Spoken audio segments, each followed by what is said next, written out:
Hello po, magandang umaga, magandang gabi, no? Kung nasan panig man tayo ng mundo. Ayan, sana po ay nasa maayos kayong kalagayan, ha? Pag napanood nyo ang reading na ito, ayan. Thank you so much po sa mga nag-order. Ayan. Pakihintay nyo na lang po, ha? Napa-JNT ko naman na sila, no? Hindi ko pa yata na ibibigay yung way bill ninyo. Pasensya na po, ha? Kasi inabot na ako ng anong oras sa labas kanina, no? Ayun, antok na tayo. Baka bukas po maayos ko na, ha? Medyo madami-dami kasi sila, eh. Ayan, at ang ating pong carnelian, meron pa po 2 piraso, ha? So, may mga gusto pa po. Kasi yung iba naka-reserve na po yun. Pina-reserve na yung iba, no? Yung iba naman, yun nga, na-deliver ko na kanina. Yung 5 piraso yata yun. So, shampoo yan, 9 na piraso. Meron pa pong natira tayong 2. 2 ba? Opo, ayan. So, kayo po ay ano ba ito? Magpa-reserve na, no? Kung gusto nyo kuhanin, yung 2 na yun, natitirang carnelian. Okay po. Alaka, uy. Bakit ganito? Third party situation. Nakikita nyo agad, ano? 3 of Swords. Signifies third party. Naku.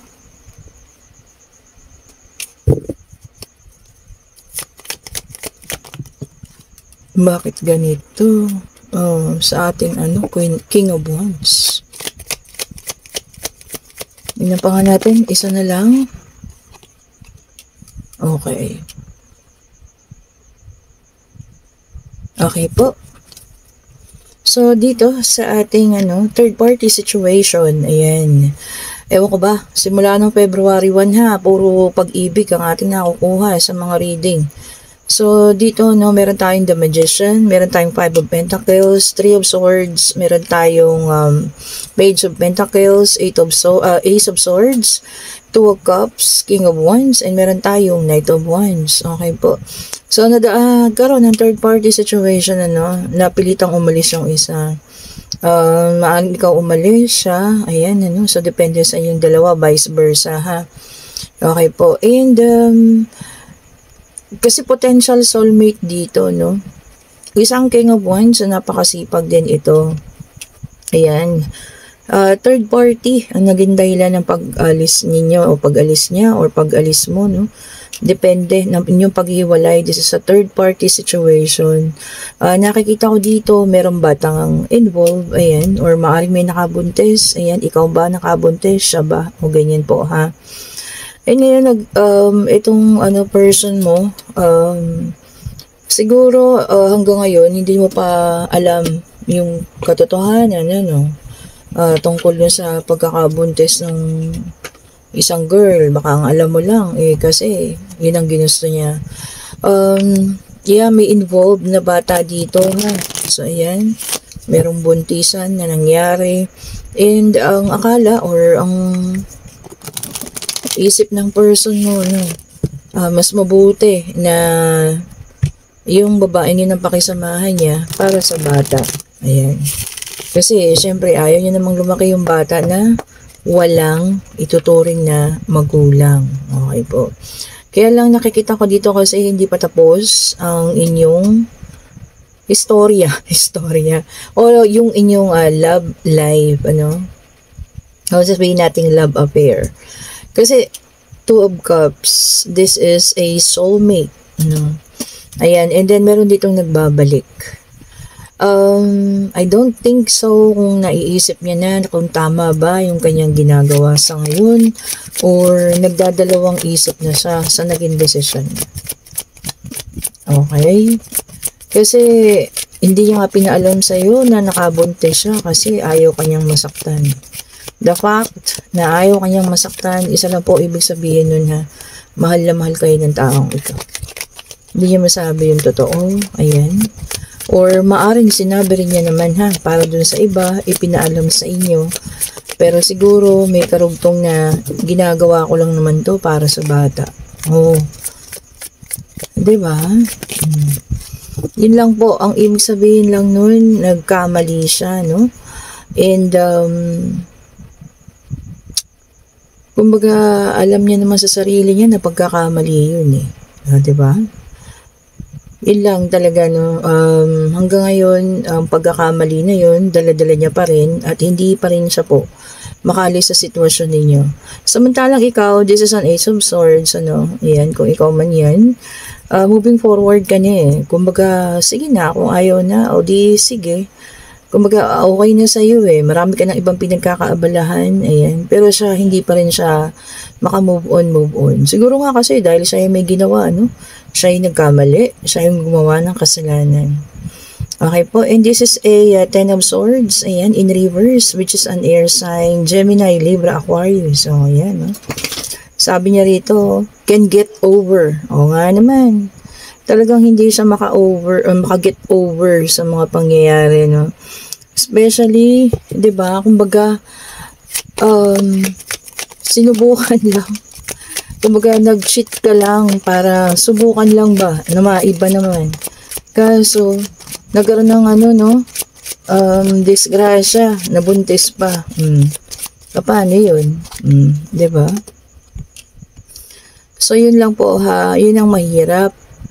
Ngayon, siguro kahit itong person na to, nag-iisip siya na balikan ka or ano pa man, hindi niya magawa-gawa. Kasi parang na siyang nakatali sa isang sitwasyon po.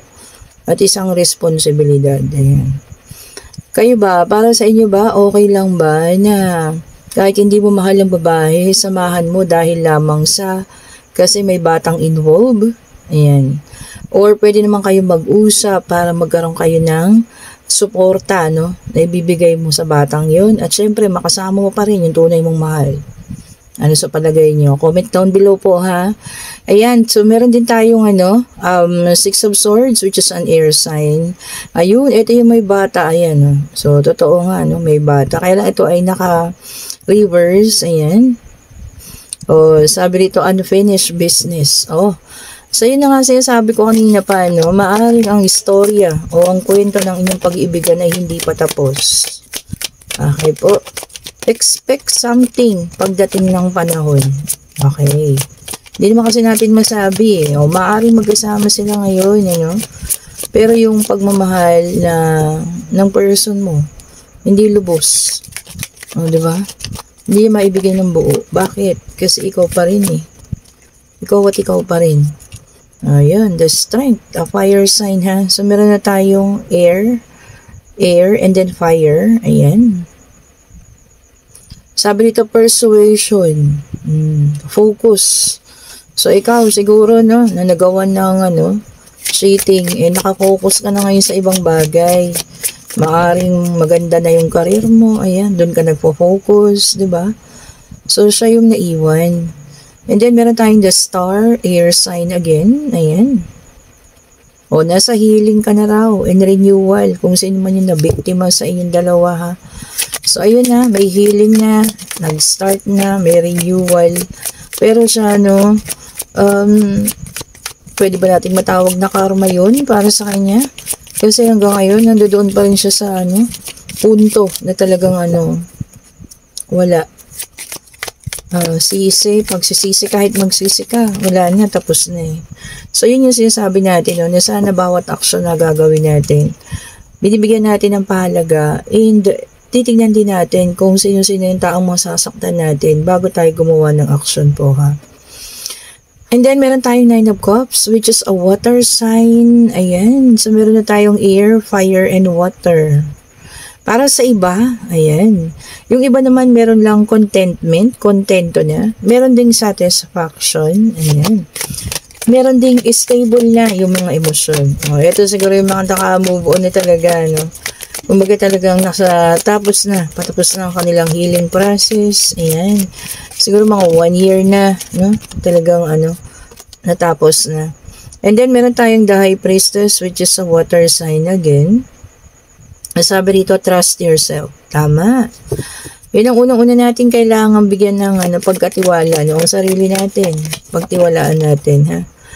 Okay po. Never doubt yourself. Lalo na kayo yung biktima ng third party, Never doubt yourself na matatapos yan. Kailangan po laging positive na ito dadaan lang sa buhay natin at matatapos din po. And then, meron tayong Page of Swords, which is an air sign. Ayan. May contact. Oh, may pag-contact. Pwede raw mensahe. Chat. Kasi messages eh. Pwede rin email or text. Oh, so, hindi siya tawag. Pwede rin pong sulat ha. Sa ating makabagong panahon. Uy, marami pa rin sumusulat ngayon ha. So, ang iba sa iyo makakatanggap ng isang mensahe ha. Or telegrama. O meron pa ba telegrama ngayon? Ayan. Basta yun po ang inyong matatanggap. Ayan. So, kayo po ay wag nang magulat. Ayan. Kung kayo ay may matanggap. Wala naman lang sinabi kung good news or bad news. Basta mensahe daw po. Ayan. Sana good news naman. O, diba? Baka ikagulat nyo lang talaga yan. Ito nga tayo. And then, meron tayong the Empress, which is an earth sign. Ayan. Abundance. Abundance din ay, ang the Empress kasi the abundance din eh. No? Kasi buntis to eh. Oh. So, meron talaga nagbubuntis. Ayan. Kung sino man sa inyo yan. Okay. Or maaring ikaw din ay isang expectant mother, no? Especially yung mga talagang hirap magbuntis. Yan, sana po magbuntis na kayo, ha? Ay, eto pala, no, kung hindi kayo naniniwala. Paki-check nyo lang ang picture ng Santa Rita. May ang piyesta niyan. I think May 21, ha? Ayan po. Pwede rin kasi siyang, Mama Mary ng fertility. Okay po. Ayan. Pasensya na kay sa mga aking alaga dito. No? Pasensya na po. Ayan. So, pasensya na kayo sa ingay na naririnig ha. Nag-ingay yung mga aso. Di ko alam kung bakit. And then, meron tayong the Chariot, which is a water sign. Ayan. May movement po. May paggalaw. Maaring may aalis. Merong pupuntahan. May journey. Sabi niya, oh. Pwede rin itong victory. Meron ding departure pag uwi. May mga uuwi ng Pilipinas magbabakasyon, ano? Ayan. Ingat-ingat po and enjoy natin, ha? Kung kayo man ay pauwi ng Pilipinas, palabas ng Pilipinas, mag-enjoy po. And then, meron tayong 9 of Pentacles, which is an earth sign. Ayan. Oh, sabi dito, self-sufficiency. Oh, kita mo ha, contentment, puro contentment, ano? Self-sufficiency, ibig sabihin, tama. Magiging, hindi naman eksakto, no? Pero husto, ganun ang tamang term, ano? Para sa ating pangangailangan. Ayan, kung may sobra-sobra man, magtabi po tayo, ha? Para sa susunod ay hindi tayo, makapos. Oh, diba? So, ano yan ay blessing, ha? Na parating po. So, ano man yan. Ingatan, ano? At hawakan ng mahigpit. Ayaw nilang tumuloy, mag-flip. Teka nga, isa pa natin, ng balasa. Pasensya na kayo kanina, hindi ko alam kung ano nangyari sa mga aso. Bigla-bigla na lang sila nag-iingay. And then, meron tayong 9 of Wands, which is a fire sign. Sabi dito, courage. Okay. Tapang. Lakasan ng loob, sabi niya. Baka maaaring may parating na isang pangyayari. Nakakailanganin mo ang sobrang tapang at lakas ng loob, ha. Kung ano man yan po, ayan, tawagin mo kami at kami po ay makikisali kung saan man yan. Joke lang po, ha. Kung meron man kayong kumbaga pag tutuunan ng pansin na isang pangyayari, yun nga po ang barahan, nagpahiwatig sa inyo na lakasan ng loob, ayan, at sana makayanan man kung ano itong pangyayari nito, ha. Okay. Kasi nga gearing up for battle daw, kumbaga paghahanda sa isang pangyayari. Ayan. Pero okay lang din naman kung gusto nyo kaming tawagan eh. Handa po kami. Tutulungan ka namin dyan. Sabay ganun eh. Okay po, joke lang po yun ha. And then meron tayong 6 of Cups, which is a water sign. Ayan. O eto na, homecoming. Nostalgia, pagbabalik tanaw sa mga nakaraan. Oh, ano ba yan? Bakit may nakaraan na naman? Talagang minsan hindi natin kayang bitawan ang nakaraan na ito. Marami pa rin yung umaasa, no? Sana yung nakaraan na yun ay bumalik kasama ng pagbabalik ng taong ito.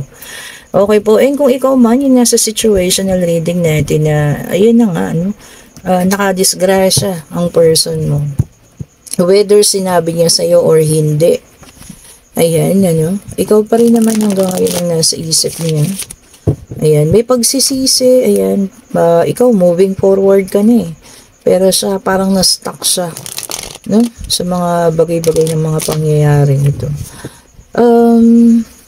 Masasabi ba natin na karma niya yun? At sa mga ganong pakiramdam, no? na never na siyang naging masaya sa ginawa niya sa'yo. Okay. Eto na, pwede na magtanong ha. Pag-ibig, pangyayari, love life po, financial, kung ano man yan. Pag-travel, ano. Ayan, ayun na, ang bilis. Uy, same thing, oh. Ace of Swords, and yes po ang sagot, ha. O, dito sabi nga, this is a victory, success, ayan. So, I think related to dun sa ating, unang reading, doon sa situational reading, no, na ikaw ngayon is papunta na success, victory, ayan. May mga achievements na, lumiliwanag na ang iyong pag-iisip, ano. Kasi nga talagang totally nasa healing process ka niya, no. Pero itong isang taong ito, parang wala, hindi siya makaalis, ano. Anyway, wala ka namang magagawa, hindi naman ikaw yung gumawa ng kalokohan, no, siya naman. Siguro pagsisisi, mga ganyan, at kung ano-ano pang pakiramdam ang nasa puso at isipan niya ngayon. Pero wala na, tapos na eh. So kahit ano pang gawin niya, magsisi man siya, sabi nga huli na. Pero yun nga, sinasabi ko sa inyo, hindi pa tapos ang inyong love story, okay? A potential soulmate kasi, maaaring may part 2 pa, ayan. Hindi natin alam kung ano magaganap sa mga susunod na panahon, ano. So ikaw ang tatanungin ko, open ka ba na maging maayos kayo muli? Oh, 'di ba? Ang bigat ng tanong na 'yun, ha. Kahit may batang involved. Depende na po sa inyo, ha, ang kasagutan niyan. Pero pinakita na ng baraha na may chances na muli mag-cruise ang landas ninyo at kumbaga mabuhay ulit ang love story ninyong dalawa. Twist of fate yun. Di ba? So, okay po, ako nagugustuhan niyo ang ating reading, pa-like, pa-subscribe, pa-share, and hit the notification bell para lagi kayong updated sa mga bagong videos na ating nire-release. Ayan po, ha. And kung gusto niyo pong mag-order ulit, ha, ng ating mga bracelet, yan. Ito yung nagmamaganda kong set rin. Wala, ang liwanag niya, Ayan naman. Ito po rose quartz to, ha. Hindi yan black tourmaline. Ay, rose quartz. Amethyst po ito, ha. Hindi po yan black tourmaline. Ito lang yung maliwanag naman sa amethyst ko. Medyo, ayan, alam nyo na, syempre mataas ang blood sugar natin. Kaya medyo dark, no? Ayan po ang akin. Ayan, kung gusto nyo mag-order po, ha, citrine, amethyst, ayan, carnelian, rose quartz, ayan po, ha, i-click nyo lang yung link dyan sa comment section. Ang daing nagtatanong, no, nandyan na po yung link, scroll down, scroll up nyo lang. Ako po ang inyong makakausap dyan, ha.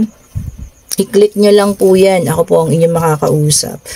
At syempre, ang ating mga evil eye, ayan na naman, nasamid na naman ako. Sino kayang hudas? Joke lang po, ha. Baka pinapapasok na ako sa trabaho, ha. Okay po, at ako'y nila kanila nung binabanggit. Bakit wala pa ako? Pero alam ko, alas stress pa po ako, no. Kaya mag-alala, mamaya pa yun. Pero nasamig talaga ako, ang lalim nun, ha. Ayan, kung gusto niyo po ng ating evil eye, ayan, meron pa po tayo nito, ha. Marami-rami tayong stocks. Ayan, ito ang ating bracelet. Ayan, kamukha nung akin, no? Nakikita niyo naman yan.